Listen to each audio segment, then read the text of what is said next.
Hello and welcome back to another We Ourselves video. And today, I just want to give my comments and my review of Superman. I've seen it. Did I like it? Did I not like it? Would I recommend it? I'm going to talk about that in this spoilerish review today.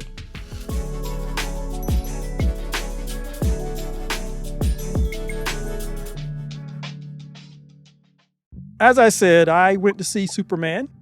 This is going to be spoilerish. I'm not going to go into the details of the movie, but I might mention things that are spoilerish. So be aware. And so here we go. To begin with, we all know the stories. If you've seen the trailers, you know that Superman interferes in the war and that creates problems. Well, in the movie, Lex is going to use that as a way to detain Superman. But of course, what we find out, spoiler, what we find out is Lex was behind everything. The war, everything was a big setup so that Superman would go and be a Boy Scout, and then he could use the capturing of Superman because he violated international law and borders and things like that. Then Lex could go to the American government, the Pentagon, and get them to give him the contract to detain metahumans, starting with Superman, who he hates above all other metahumans. In a nutshell, that is what the story is about, and it could have been a really good story if written by somebody else and not James Gunn, in my opinion. I know what James Gunn is about, but at the end of watching this movie, what I can say is that this is James Gunn presents Superman, okay? Let's start real quick with things that I liked about the movie. Lois Lane was okay. Rachel Brosnahan, she was okay. Contrary to what people say, I still don't think she had anything to do in the movie. Like, for instance, she never investigated Lex's connection to the warring countries. At least in Batman vs. Superman, BVS, Amy Adams' Lois Lane at least investigated stuff, and you saw her investigating. Lois Lane in this movie, although she's good and her interaction with Clark, aka Superman, are good, you never really see her doing her job. What she does is deliver exposition, and there's a lot of exposition in this movie, but I'm supposed to be talking about things I like. Rachel Brosnahan is okay as Lois. Not the best that I've seen, but she's okay. I like the entire segment between Corn Sweat Superman and Lois Lane. Like I said, those conversations were good. In particular, when she's interviewing him. I really like that, and it helped to see the entire thing in context, not just him screaming, okay? And the thing I liked about it is a good conversation is just like a battle scene. Each side has a win, a give and take, and then finally you have a winner. You saw them going back and forth, each character scoring minor points on the other one, proving that they do know each other. I thought that went a long way in establishing that, yes, they have been together for a little bit. I like that. Although I hated the exaggerated Southern accents of Clark's parents, particularly the mom, oh my God. It's almost as if James Gunn is making fun of Southerners. I'm sorry, but it feels that way, as a Southerner myself. But I love the conversation between the father and Clark, and you hear it in the trailers. It was nice. The acting was good. The dialogue was great. The background music, for once, actually fit and enhanced the damn scene. If the rest of the movie had maintained this tone and sincerity, the movie would have been fantastic, no pun intended, in my point of view. Corn Sweat Superman is fine. He's a likable Superman. I think he does have that essence that so many people are saying of what Superman can be, the ideal he can be. He's trying to find out where his power fits in this world, and other people are willing to go along with the corporate thing, or they're willing to play by the rules, where he feels like, I need to do good, people are in danger, I'm going to help people, I don't care about anything else. Corn Sweat, he really plays that, and he makes that believable, so I will give him credit for being a good Superman. Mr. Terrific, was fantastic. He's played by actor Eddie Gathegi, and he was good, for the most part. Mr. Terrific has some of the coolest scenes in the movie and one of the coolest fight scenes, and I like that, but I'm going to talk about another aspect of him later. Guy Gardner, Nathan Fillion, he's good. He does well at playing smart-ass characters. He did it in Firefly, he did it in his successful TV show Castle, and now here he's doing it as Guy Gardner. He's good. I like him. I can actually see them doing a Justice Gang movie or bringing them back in some kind of way. Last thing I want to say, NoHo Hank. I did not realize Anthony Carrian was playing Metamorpho. He was actually okay. He was likable in the movie. I know some people didn't like his voice, but once I heard the voice, it's like, oh, that's right. He was okay. He was helpful. And I like what happens with this character in the movie. Those are all the things that I kind of liked about the movie. Now the things that I had a lot of problems with.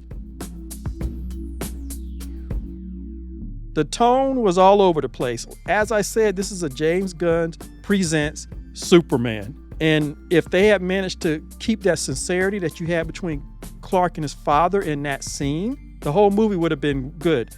But the tone is all over the place, as so many people say. When everybody turns on Superman, it happens so quick that it felt like WBTV time. And I hate to say that because WBTV, some of that stuff was good, a lot better than this. To me, it wasn't comic booky, it was silly. And in that moment, Nicholas Holt's Lex Luthor lost interest for me because he started to sound like a cartoon character, not a comic book character, a cartoon character. Now, Lex Luthor, his intro, I will say that his intro was good. It was good. Everything he was doing, the people he has working for him, the team he has working for him, how he has everything in control. I love that aspect of him. And then they pull back and you see the shot in the trailer and you see where he's located. His office is between, or his operations center is between the two towers of his building. I thought that was a fantastic intro of his character. But unfortunately, as the movie went on, and at different times, I just wasn't feeling his Lex. And I think part of the problem is like in the scene where he's trying to sell the Pentagon on going after Clark. He just doesn't have the presence as far as I'm concerned. He just doesn't. And his monologue at the end totally bored me. It seemed over the top. He was already at 150 with his dislike for Superman. And then his whole plot and plan, it's just like, at that point, I was just bored with his character. I really was. But I will say this, his theme, his orchestrated theme that comes in at the end is fantastic. I wish they had that all through the movie, and that's another thing. The music was all over the place, and James Gunn lied because he does have needle drops in this movie. He does have pop songs in there. And that leads me to say again and again and again, I will continue to say this, that I guarantee that when he showed WBD his first version of the trailer, it was a Guardians of the Galaxy trailer with a whole bunch of pop music in there, and it freaked the WBD execs out. And they made him change it, and half the stuff they cut out of the movie, I guarantee you it was more of that stuff with more of that music in there. But again, I can never prove that. I don't understand reviewers praising this score. It was hit and miss, pure and simple. Like I said, I like Luthor's theme. Sometimes I like them reprising the John Williams thing, but my God, you're introducing a new Superman and it's the start of your new DCU. Why not spend the money, have a better known composer come and do some real original music for you? There's so many things in this movie that just shout cheapness despite the gargantuan budget. Mr. Terrific. I loved his action scenes. I actually like the actor who's playing him, but I agree with everybody else, which I can see the Tropic Thunder comparison with Robert Downey Jr.'s character there. But when the actor was in his normal range, it's like he forgot to add on the affectation. He sounded fine. And so I'm saying to myself, well, damn it, why can't he just sound like Joe Morton from T2 or Zack Snyder's Justice League? Joe Morton sounds intelligent. And if you didn't even know who he was and just heard his voice, you can still tell it's a black guy. And I just want to say this. I just happened to watch the first 2 episodes of Jessica Jones, the Marvel Netflix series, and I totally forgot that Luke Cage was in the first 2 episodes. And Mike Coulter, who plays Luke Cage, just like Eddie Gathicki does as Mr. Terrific, he put on the black voice, the affectation. Now, he didn't do it as much as Eddie did it, but he still did it. And I guess I know why he did it. It's because, he's an intelligent man. He met his current wife when he was in graduate school. So he has degrees and he's very educated. And though he sounds like a black man, particularly when you see him talk in person, real life, he doesn't talk like he does as Luke Cage. And so I think these actors feel the need, to add this affectation to their voices for these white directors and writers. But they don't. And Joe Morton, who I've already mentioned, is a perfect example. Joe Morton has been playing intelligent, highly educated black male scientists since 1991 when we first saw him in T2. And then he came and played a super genius in the show Eureka. And then more recently, he was in Zack Snyder's Justice League. Well, he was in both versions, but Zack Snyder's version was the one who really gave him bandwidth. And in all of those roles that Joe Morton performed, he sounds like a black man, but he never had to put on the affectation. He never had to do the jive type of talking when he played a black scientist. And he proved it when he played the super genius on the show Eureka, because it was real representation, because it had a real effect. And I'll let you hear it in his own words in this interview he did for the NAACP YouTube channel.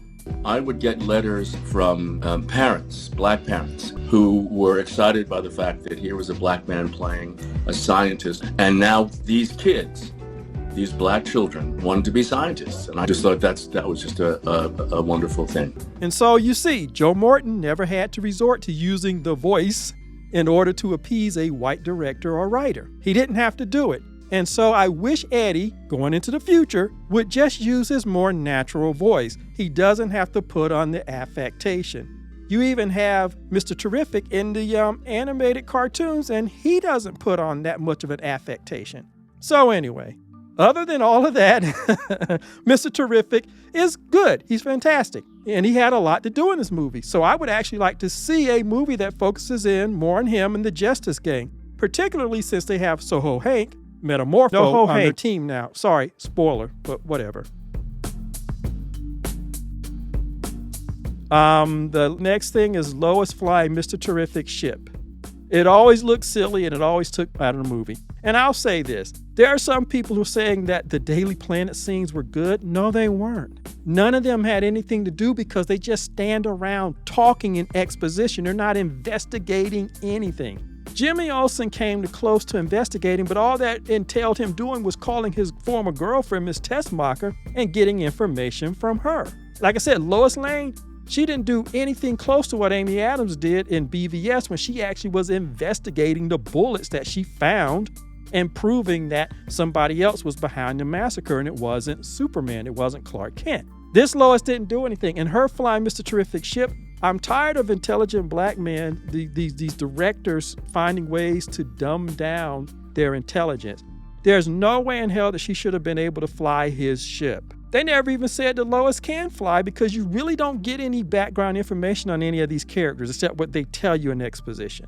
And the fact when she gets in there and she doesn't know what she's doing, but it's supposed to be intuitive. So not only should this incredible ship not be easy for some rando non-metahuman to fly, but then she obviously doesn't know anything about flying either, but yet it's so simple. Mr. Terrific, Mr. Super Smart, all my degrees, I created this ship, but it's so simple that any random non-metahuman can fly it. I hate it when they take steps to dumb down what otherwise is supposed to be super intelligent black men. If you see my videos that I've done about what they did to Kang, Jonathan Majors Kang, it's the same thing. So every time she flew the ship, I did not like it.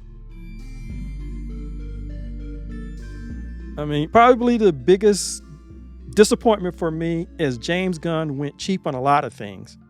The battle between these two warring countries, which Lex Luthor is behind, they're in the middle of a field. It looks so cheap that it was unbelievable, and it kicks you out of the film. In the first Iron Man, when he goes as Iron Man for the first time to use his Iron Man suit to take out the tech that has been sold to people that shouldn't have it, he lands in a bombed out town. There is set design. There is production design. It looks real and it makes it feel like there's a larger war going on. They didn't even do that here, but it's just this stretch of dirt between them and there's nothing. There's nothing else around. It looks so cheap. When Lois goes to the Justice Gang's place, the Hall of Justice, you have the exterior shot and they did show that. She's inside, she's talking to them, And the entire time I'm watching, I'm just like, why are these three individuals sitting in this large, empty hotel lobby?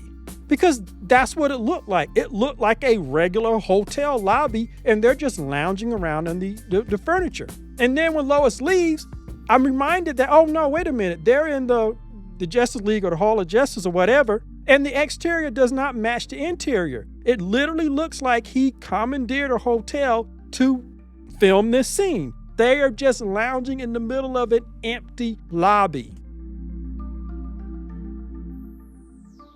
And the last thing that I want to say, this movie supposedly set up the world of metahumans in the DCU.